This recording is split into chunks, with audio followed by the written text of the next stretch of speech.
Hello, everybody. Welcome back into the Campfire Story Podcast. I'm your host, Kelly. Alongside me is Jason.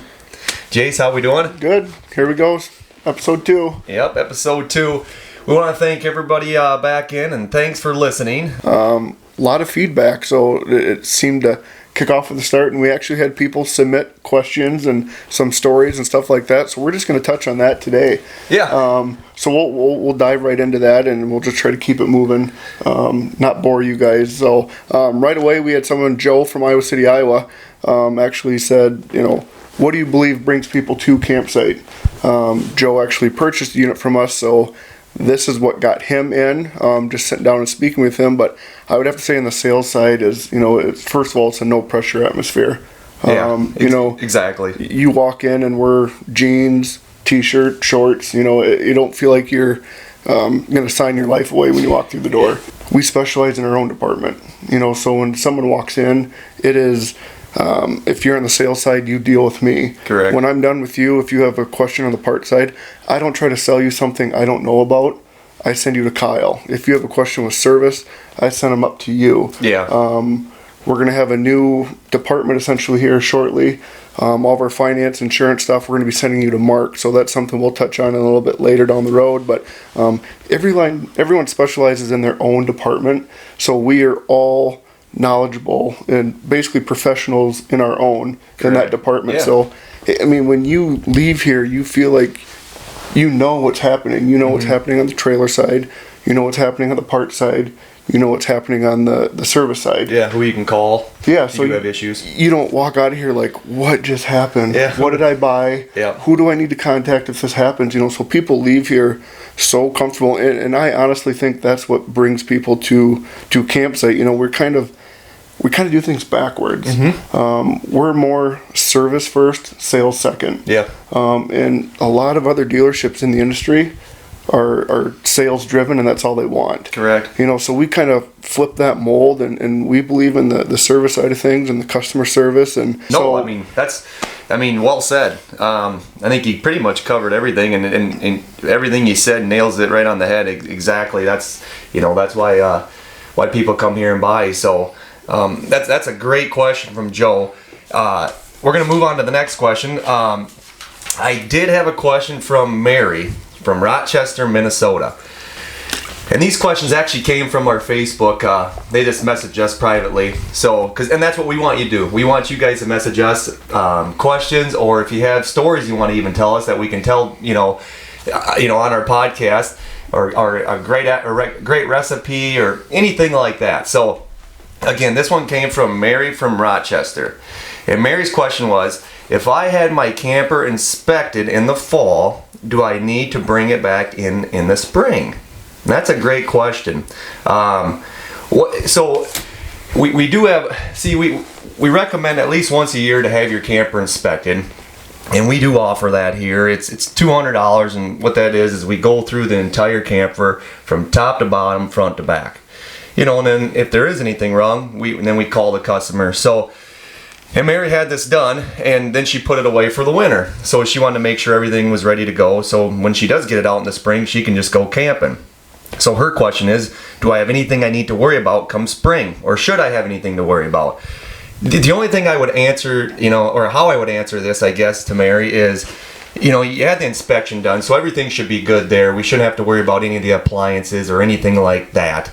But one thing I do tell everybody, just because us being in the Midwest and the weather going from 44 degrees one day, like last week, the kids were sledding without hats and gloves. It was nice out. Right. To now this week, it's 15 degrees. It's extreme. Hot, cold.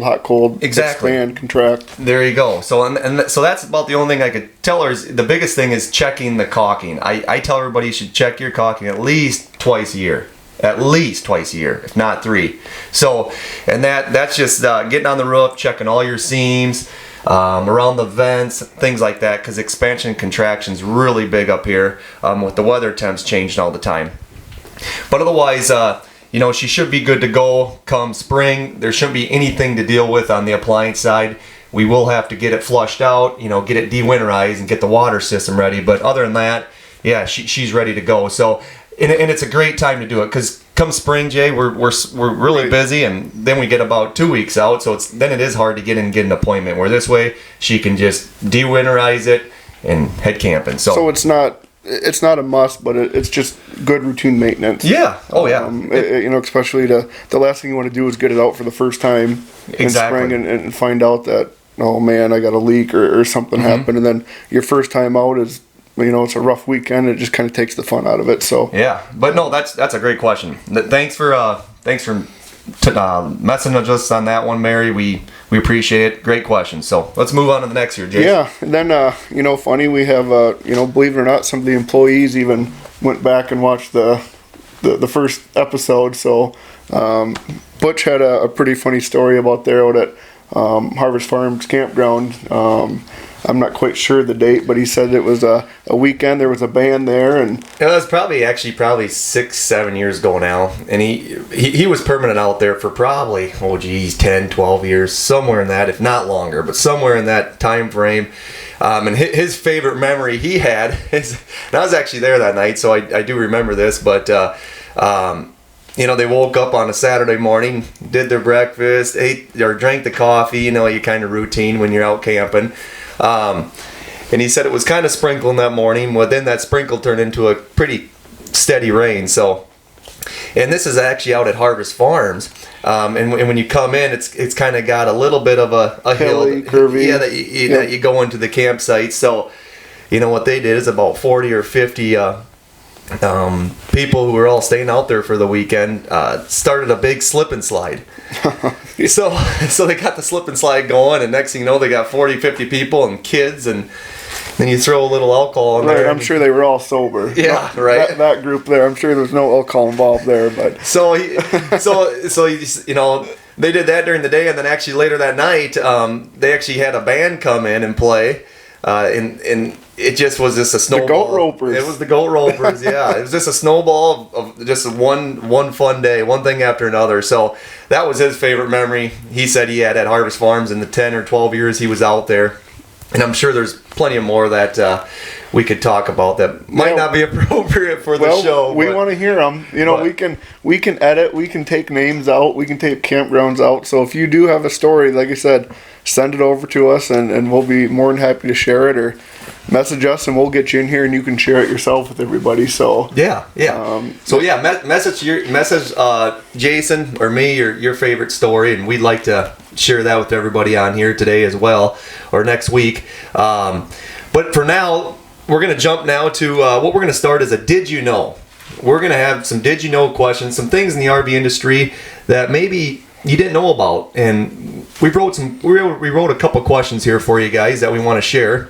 I'll let Jason start first. yeah, I'll go first here, and then this one's actually here. I'll go back over here. This is actually regarding KOA, which I'm going to lead up into something here because we're going to have some pretty big news featuring the KOA with a service we're going to offer here. So I just kind of want to lead you up into next week. But Camp America, founded 1962. Yep. A gentleman out in Billings, Montana. He owned property, and he actually saw people driving by camping, and he figured, how do I get these guys to stop here? So he created Camp of America right there on his land. Now there's 500 locations across the United States and Canada. And It's KOA, and I know everybody probably watching as at least one point in their time, if they probably stayed in a KOA campground. drove past them, seen them, signs. They offer internet and basically everything now. So Yeah. but we're gonna have, like I said, next week we're gonna have something pretty big with the KOA and a service we offer. So a little fun fact about the KOA campgrounds, and then Kelly, you go ahead on your second one. My little fun fact is actually, so everybody that has a camper, I know at some time you go to crank your TV antenna up. That little handle that spins around on the roof. To believe it or not, but that is made by Winegard, and Winegard is actually in Burlington, Iowa. So most of the TV antennas you see on your camper are actually made right here in Iowa, and they're actually good friends of ours.